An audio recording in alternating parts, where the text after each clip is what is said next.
A Dummy's Guide to the GameStop Situation, or My Vision for the Future of Finance. Disclaimers up front. This should not be considered investment advice. I am speaking for myself and no one else. Context. So the biggest piece of financial news this week has been the story of GameStop. I'm going to try and tell this story and why I think it's important. Caveat, I consider myself barely financially literate, though I did study economics at Yale and got a business degree from MIT. So for all the mistakes that I'm about to make in explaining things, consider this an indictment of our education system that I'm so inadequate at doing this. So I'm going to try and explain this to someone who's not a financial expert, who hasn't been following it closely. Someone who never buys or sells stocks and for whom maybe going to the casino is a fun way to spend some money and not a gambling addiction. Also, I'm going to make a lot of comparisons to casinos because I think a lot of stock trading is equivalent to gambling. The house may not be stacking the odds against you, but for the most part, I think most stock trading is a highly speculative business. Don't get me wrong, there are ways to be a better gambler. You don't have to look much further than the best poker players like Phil Ivey. But there's also a bunch of people that win by getting lucky or find themselves losing a lot of money. Also, the financial industry itself is like the casino. They rig the game so that no matter who wins or loses, it's the casino that's always making money. Assets under management is just a fancy term for how much money is gambled at your casino, where you're taking a cut no matter how the gamblers do. Now that I've kind of put my biases out on the table, let's dive in. Part 1. Chris Tucker comes to the casino. GameStop is an American video game retailer. They have like 5,000 stores around several countries. Many people believe they're like a modern-day Blockbuster, a relic that's outdated for the modern economy. Especially with the pandemic, a video game store that caters to digitally savvy clientele is going to be hard-pressed to get people to come to their stores. So it's probably not the hottest company for right now and probably doesn't have the brightest future. But you know craps? It's that casino game that's always in the movies. So for today, I want you to think of GameStop as our craps table. It's the place where some people can, place some bets. They happen to be betting on what they think GameStop is worth, but they're out there just, having some fun. At the same time, there's this Reddit message board called Wall Street Bets. This is a public, anonymous message board for a lot of people to trade views on stocks and what to buy. It's largely considered a place for amateurs. As the theory goes, a professional would never want to give away publicly any sort of private edge that they had. So consider this message board and the people on it Chris Tucker. And one of my favorite movie scenes about craps involves Chris Tucker in Rush Hour 2. An amateur that walks up to the craps table. I'm going to play you a clip of him showing up. Come on, Tex. Come on, Tex. Hey! Good roll, man. This table's hot. I want some of this money. Get me in this game. Come on. Sir, you're aware that there's a $50,000 buy-in this evening? If that's the case, give me $100,000 in chips. Let me have a Diet Pepsi and some hot wings. 100,000. Come on. Give him the chips. Let's Bring play. it. So anyways, one of these Reddit users posts about how he's trying to make money betting on GameStop. He thinks it's undervalued. That was over a year ago. Nothing much came of it. This is basically an unexciting story about Chris Tucker because he's just at the craps table playing quietly. The real story starts a few days ago. An investment fund invests a lot of money in GameStop and publishes this vision for how they are going to rejuvenate the company, make it a modern-day utopia for gamers, how it's definitely undervalued. So think of this investment fund as a person that walks up next to Chris Tucker and says they're going to bet alongside Chris. Let's call this person RC. Now, things might start to get exciting. At this point, the GameStop craps table is currently trading at $18 a share. You multiply that by the number of shares, and you can consider that the total amount of money being gambled on the GameStop craps table. If everyone lost everything and the company went bankrupt, every gambler's share would go to zero. The arrival of RC leads Chris Tucker and the Reddit message board users to get excited and start gambling a little more. They start buying up GameStop stock, and 2 days later, the price has gone up to $38. These guys have doubled their money in 2 days. Even 8 days later, the price is holding around $38 and looks like these Reddit message board users, Chris Tucker is about to make a mini killing. Winners. Oh, who put their hand on my butt? Do it again. Give me that. How much I win? 200,000, sir. $200,000? Part 2. Chris Tucker has an enemy. What happens next? An investment fund known to be a short seller enters the fray. A short seller, what does that mean? That means they come to casinos and they bet on which tables are going to lose the most money. It may be a smart bet, but they're no fun to be around.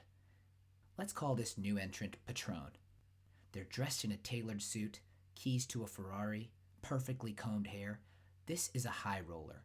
The big bucks have come to the GameStop table, and amateur hour is over. They tweet something along the lines of, buyers at these levels are the suckers at this poker game, and the stock's going to get back to $20 fast. The stock price has to go down now, right? Chris Tucker is just going to walk away with his winnings and go play at another table. It's not going to be fun to get embarrassed in public.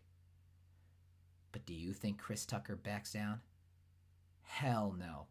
Chris Tucker is not about to be intimidated. This is the same guy that in a massage parlor tried to take on Ricky Tan. Lee, what's wrong? That's Ricky Tan. That's Ricky Tan. That's a midget in a bathrobe. I will call for backup. Lee, the man is 4 feet tall. Let's go over there and bust him right now. No, No. he's a very dangerous man. I'm a very dangerous man. Now look, you don't need backup. I got your back. Ricky. Ricky Tan. Get up, dog. Let's go. Come on. I've been looking for you everywhere. Let's go. I'm Lee's new muscle. And don't let this robe fool you. This is the only color they had left. Now, I said get up. I ain't gonna say it again. Part 3. The enemy of my enemy is my friend. So Chris Tucker starts betting even bigger, and he starts winning even more. RC next to him is making money, and the table's getting excited. People can hear the noise throughout the casino, and people are flocking to the table. Everyone wants to get in with Chris Tucker taking on the asshole Patron. Who doesn't want to take a shot at Patron?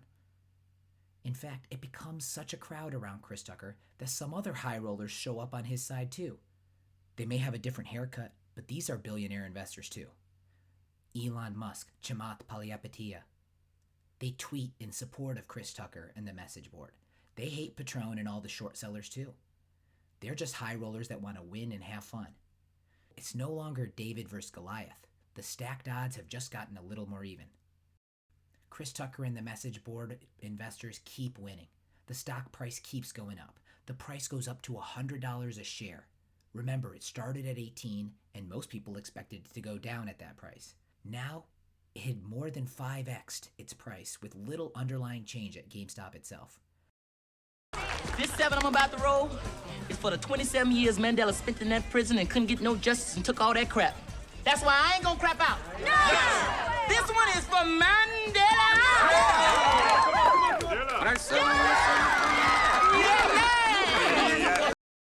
This was turning into a circus. Patron was about to go bankrupt. He was going to lose hundreds of millions on his massive bet against GameStop. Cash me out! Sir, you're gonna have to get off the table. Part 4. The final battle. The thing about billionaires and existing power structures, they don't give up easy. 2 huge investment funds, we'll call them Dell and Pointy, they give money to Patron. They're like, don't worry, Chris Tucker's about to lose, he can't keep winning. We'll give you more money to bet against GameStop. Bet against this table. Bet against Chris Tucker. He needs to learn the lesson that craps is a game for professionals. The problem is, they were underestimating Chris Tucker and the power of the crowd behind him. You see, my friend Caitlin got me obsessed with this idea of natural disasters after she co-wrote this great paper called An Avalanche is Coming, about the coming revolution in higher education. Here's a quote about avalanches from that paper. The quote's originally from Norman Davies. Historical change is like an avalanche. The starting point is a snow-covered mountainside that looks solid. All changes take place under the surface and are rather invisible. But something is coming. What is impossible is to say when. Well, guess what?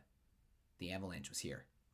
So betting goes even crazier. I won't get into the complex dynamics, but people are essentially betting the watches on their wrist, the cars in the parking lot, a lot of potential IOUs for whoever loses. It's no longer just cash on the table. Everything stays on the table. Don't nobody touch that table, you understand?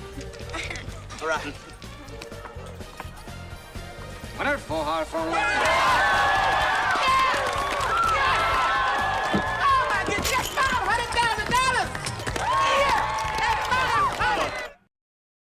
price goes up even more. It reaches a peak of $380 a share. To put that in context, that means for every dollar invested in GameStop at the beginning of this thing when it was at 18, that dollar is worth more than 20 bucks now. If you had bet 10,000 bucks, that's now worth over 200K. Not bad for 2 weeks of work. A quick tangent. This entire story reminds me of something that I actively followed in the international development space. I used to work for the Clinton Health Access Initiative on malaria programs in Asia and Africa. And there's this massive aid industry. It's a multi-billion-dollar industry where a lot of money flows to giving money to poorer countries and poorer people in the world. And almost all of that money is around delivering products, delivering services, and most importantly, delivering technical training. There's this idea that for the poorest, we need to teach them how to fish, not just give them fish. And almost everyone agreed on this principle. It was so assumed that I never even realized it was such a deeply held belief of mine till a new company came about. And that new nonprofit was called Give Directly. And they had a revolutionary idea. What if we just give cash to the poor? I personally didn't think it would work. I had this experience. This is a tangent off of the tangent, so it's quite impressive. But I had this experience once when I was in college, drunk, getting pizza late night.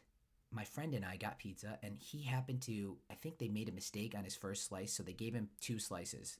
And being a much healthier drunk than I was, he didn't want the second slice. So as we walk out, he sees a homeless guy, and he offers him. He's like, "Hey, I got the second slice of pizza here. I'm not going to eat it. I haven't touched it.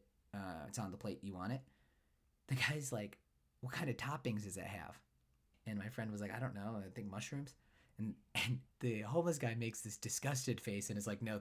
And we had this conversation after that as we were walking back to our dorms. This is like maybe why you don't give money to homeless people. It's like he's turning down free food when he's homeless. Could have just taken the mushrooms off. Like, why is he, it just seems like this is an argument that like, hey, this guy's pretending to want money for pizza, but he really just wants money for drugs and alcohol. And so it's better not to give it to him. It's better for him that we don't give it to him. So that I carried that belief with me. And so I didn't think it would work, but it did work. It did work crazy well. They've done randomized control trials and gathered the best evidence they could. And wouldn't you know it, it's become one of the top-rated charities for effectiveness in the world. They've donated over $300 million in the last decade, and the results are incredibly impressive. But it made me realize the rich often assume that the poor need to be protected. It's a very paternalistic view. We can't just give them money because they might waste it. It made me think we just have this assumption that people don't know enough to help themselves. And the experience I had following Give Directly taught me that people may know enough to help themselves, they may not. But to assume that knowledge is correlated with power is a big assumption. Personally, I think power is actually more correlated with luck than it is with knowledge. But anyways, let's end this tangent, return to the story. Epilogue. The craziest part of the story. The major app that regular people use to trade, Robinhood, suspended trading on GameStop. They stopped people betting with their app on GameStop.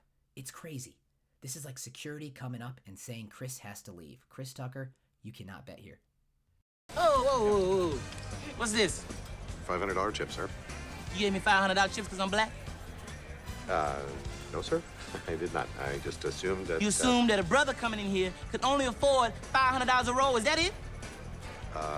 No, I didn't think that at all, sir. You a racist?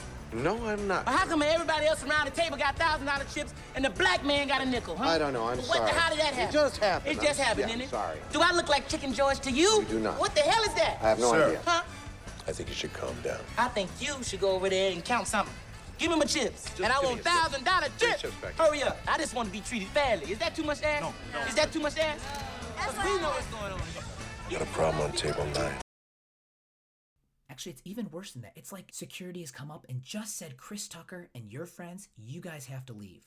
You guys have some blue chips, these blue chips at the table. You're no longer allowed to bet those. Patron and the people on the other side, they have a different color. They have red chips. And betting with red chips is still okay. But you guys betting with blue chips, that's not allowed anymore.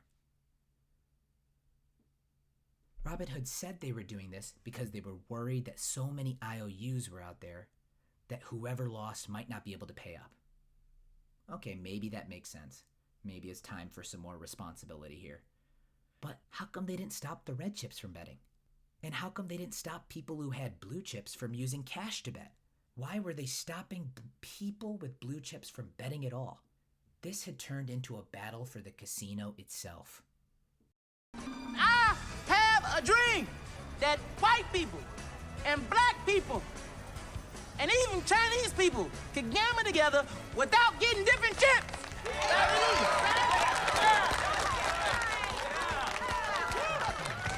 Come on, Ted. There's some hilarious tweets about this. One was like, how you gonna be called Robin Hood and then shut down when Robin Hood shit starts happening? That was my favorite. I'm gonna play this clip from Dave Portnoy, the founder of Barstool Sports. What is going on Wall Street? The way they have absolutely cheated, stolen, robbed everyday people who have been investing with Robinhood and other E-Trade accounts and all this stuff by saying, hey, hedge funds are getting smoked. Billionaires are getting smoked. So we're no longer going to let you trade on certain stocks. We're just shutting it off. You can't buy those stocks anymore. You can only sell them. We are going to crash those stocks so all our hedge fund billionaire friends can get out and not get killed. It is one of the most remarkable, shocking robberies in the history, in plain sight. In plain sight. No closed door meetings, nothing behind. Just right in your face, putting a gun in your mouth and saying, give us all your money. Right in your face. They couldn't take that people on Wall Street Bets, Reddit, DDTG, fairly, open trade saying, we're going to buy this stock, fair and square. We know there's risk. It's going up. We know we're risking our own money, but we want to do it. To then say, sorry, you can't do this anymore. We are going to crash and tank the market because our billionaire hedge funds have shorted these and we don't want them to lose. We can't let you do it. We can't let you invest and put your money at risk. They have no problem when the hedge funds do it. When the hedge funds risk their firms and their livelihoods, that's fine. But oh, no. When the everyday Jimmy and Joe wants to do it, it's a problem. We got to protect you. Look, this GameStop fiasco is an avalanche. It's wreaking havoc and destruction. It's not going to have a happy ending. I don't know what's going to happen. At market close on January 28th, as I'm recording this, the price of GameStop is still at $193 a share, which is cut in half from its peak, but still a pretty big rise from $18 a share, 10x what it used to be at the start of this. So the bubble may have popped, the battle may be over, I'm not sure. I am sure a lot of people are going to lose a lot of money. But there's a bigger picture point now as we start to examine the wreckage. Here are a few questions. Who makes the rules? Who enforces the rules? And how come what's good for the goose isn't good for the gander? Why is it okay for Patron to make crazy bets with all sorts of IOUs, but for Chris Tucker, it's not? Why does it feel like the casinos are made for people like Patron to get rich and for people like Chris Tucker to lose money? All I know is this has shown me, just seeing how Patron and the others reacted to regular people trying to make money and have some fun at the casino, is that, man, if I'm a regular guy, I'd rather lose money at an actual craps table than on betting stocks myself. Because at least if you're at a casino, if you're at Harrah's, I feel like the odds are a little more in my favor. Final point. We can reasonably debate regulation, who should be able to invest and why. There are reasonable points of view on all sides, and I've shared mine here. But can't we all agree that instead of regulation, wouldn't it be awesome if everyone had access to a great financial education? If everyone had access to an easy path to financial literacy? Wouldn't it be awesome if everyone knew how to gamble for fun, how to invest for retirement, and the wisdom to know the difference? In the spirit of brotherhood, let's just play craps, man. Come on, let's go. Come on.